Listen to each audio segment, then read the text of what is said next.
4年9月29号，他打了我以后，就去取证，做了亲子鉴定。拿到亲子鉴定之后，当时一看真是天都塌了。我以为这孩子是我的，没想到一看结果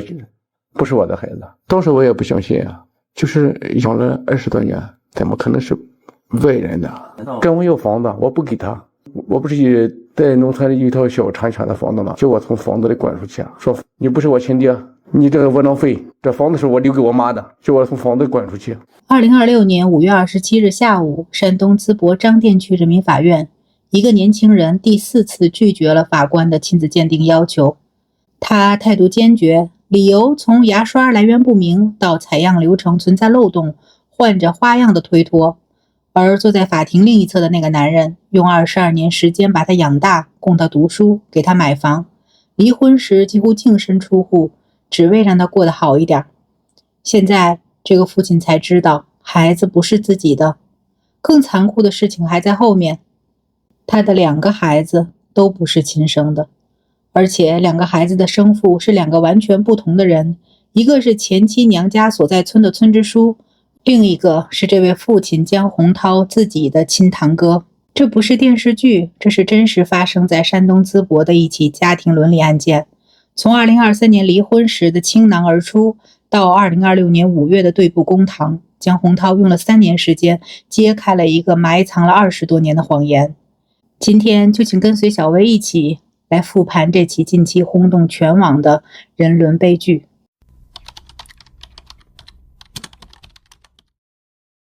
2002年12月，山东淄博环台县经人介绍，姜洪涛与李艳芬结婚了，2家门当户对，日子就这么过了下来。2004年，大儿子姜润泽出生，2014年，二儿子也来到世上。这个家有2个儿子，在外人看来，这是再普通不过的幸福模板。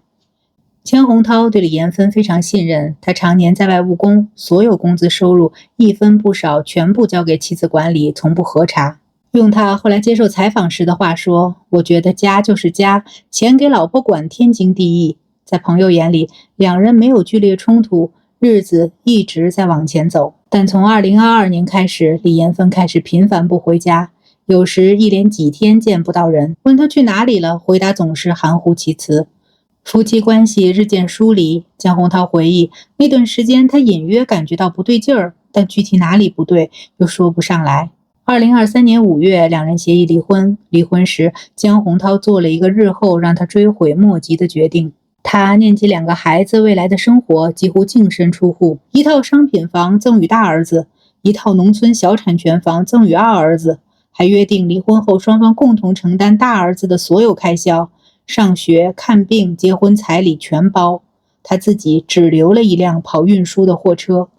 在姜洪涛当时的认知里，这是一个父亲该做的事儿。他甚至觉得自己虽然离了婚，但对得起孩子，对得起这个家。可他不知道，这2个孩子跟他没有任何血缘关系。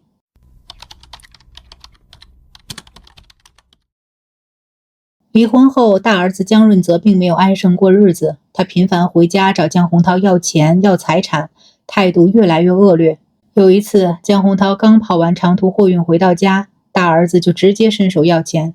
姜洪涛说手头紧，缓一缓，对方当场摔门而去。真正引爆一切的是2024年9月19日，那天大儿子回家取东西，先是砸坏了房门，随后与姜洪涛发生了肢体冲突。在激烈的争吵中，大儿子脱口喊出一句话：你不是我亲爹。这句话像一把刀扎进姜洪涛心里，但他在那一刻没有崩溃。他事后回忆，当时脑子嗡了一下，但紧接着有一个念头非常清晰：我要查清楚。他做了一个在外人看来近乎偏执的决定，在大儿子住所外蹲守了整整5天，吃住都在车上。趁其出门时，悄悄取走了他用过的牙刷，委托专业机构做了亲子鉴定。等待结果的那几天，他几乎没合眼。鉴定报告的结果像一记晴天霹雳，排除生物学父子关系。陪伴在身边22年，他视为心头肉的长子不是他亲生的。但噩梦远没有结束，姜洪涛继续调查次子的身世，结果发现2个孩子都与他没有亲子关系，而且2个孩子的生父竟然不是同一个人。长子的亲生父亲是李延芬娘家所在村的前村党支部书记，姓张，在当地颇有势力。次子的亲生父亲则是姜洪涛自己的亲堂哥姜某，两家人住得不过几百米远，逢年过节还要走动。这个真相几乎击垮了他。他后来接受媒体采访时说，自己连死的心都有了，我是世界上最窝囊的男人。他说这些话的时候，声音很平静，但眼眶是红的。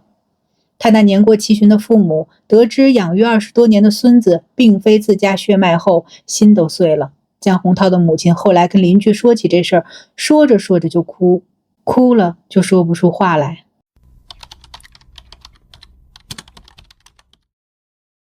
面对真相，姜洪涛没有选择沉默，他向法院提起了诉讼。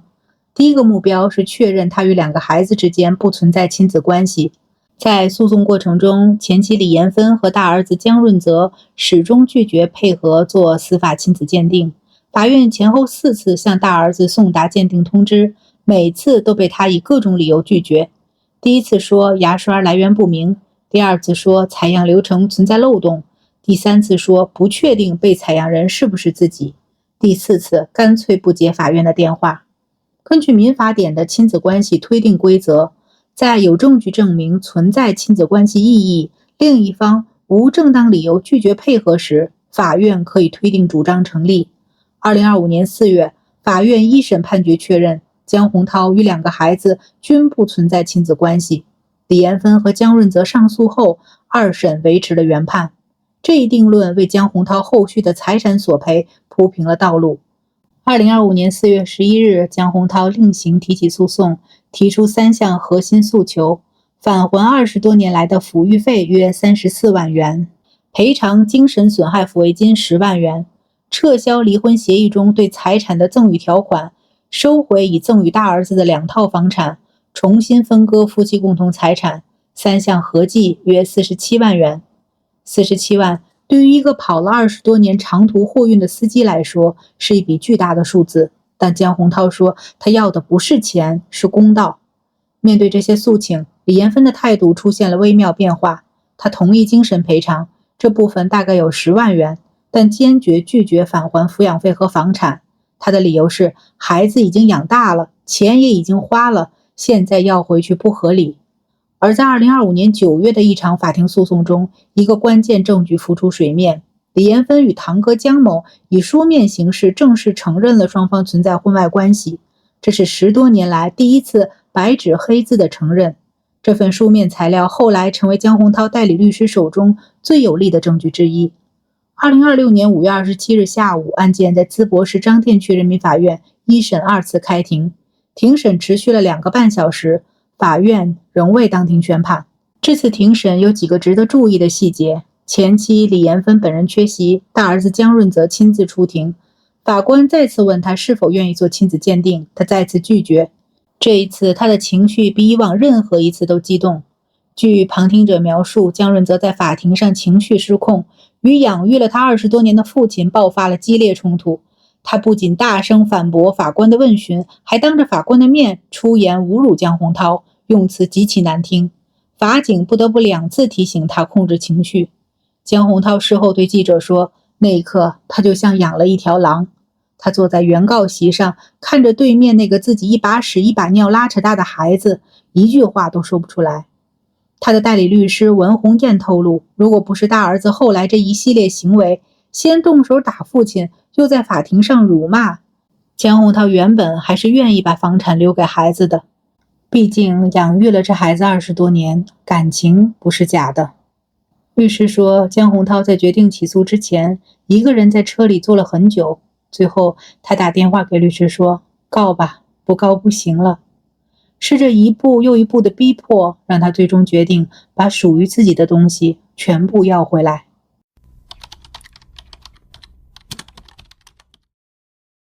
就在核心案件审理的同时，一个被称为反转的关联案件引起了更大关注。2025年5月，堂嫂王某突然起诉堂哥姜某、姜洪涛的前妻李延芬以及大儿子姜润泽，要求返还堂哥姜某为李延芬购房的资金。事情要往前追溯几年，堂哥姜某在婚姻关系存续期间用夫妻共同财产为李延芬购买了一套位于淄博高新区的房产。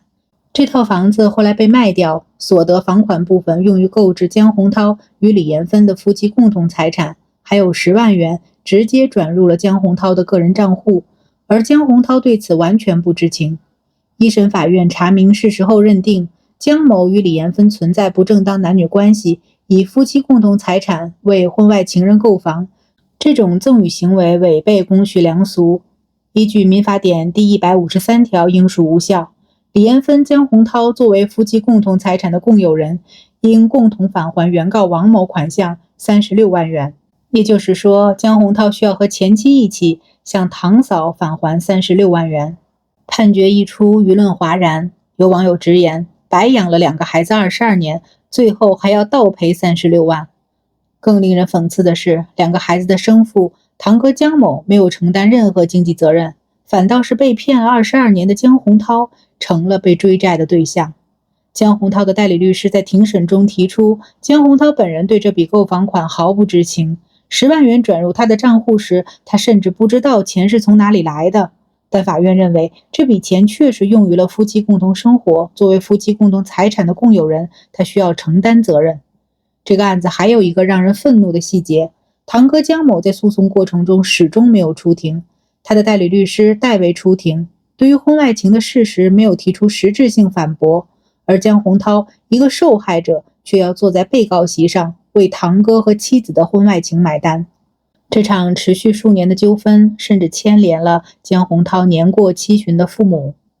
2026年2月农历腊月，眼看着要过年了，江洪涛的父母按耐不住，上门去找堂哥江某讨要说法。老人家觉得，你跟我儿媳妇搞在一起，还让我儿子背债，天底下哪有这样的道理？双方发生了口角。据江洪涛回忆，堂哥江某当场动手殴打2位老人，一拳打断了江洪涛母亲的肋骨，父亲也被打伤，至今卧床不起。警方接到报案后，已将该案立为行政案件立案，但截至目前，2位老人尚未进行官方伤情鉴定，案件仍在推进中。江洪涛说，每次回家看到母亲捂着胸口，父亲躺在床上，他心里就像刀割一样。而江洪涛面临的另一个困境是，即便法院最终判决支持他的诉求，他也很可能赢了官司，拿不回钱。当初离婚协议中约定归李延芬所有的30万元存款，其实全是江洪涛打工多年攒下的血汗钱。但在离婚前大半年，李延芬就已经分批把这笔钱秘密转移到了堂哥江某的账户里。江洪涛后来调取银行流水才发现，有一笔5万元的转账，备注写的是借款，但没有任何借条。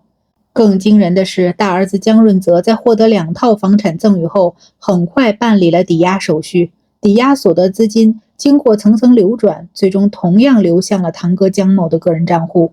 江洪涛一方已经在5月27日的庭审中提交了新证据，包括银行转账记录、资金流向图等，用以证明对方存在明显的串通转移、侵占财产的意图。但对方代理律师当庭对该证据的效力不予认可，认为无法证明资金最终去向与本案有关。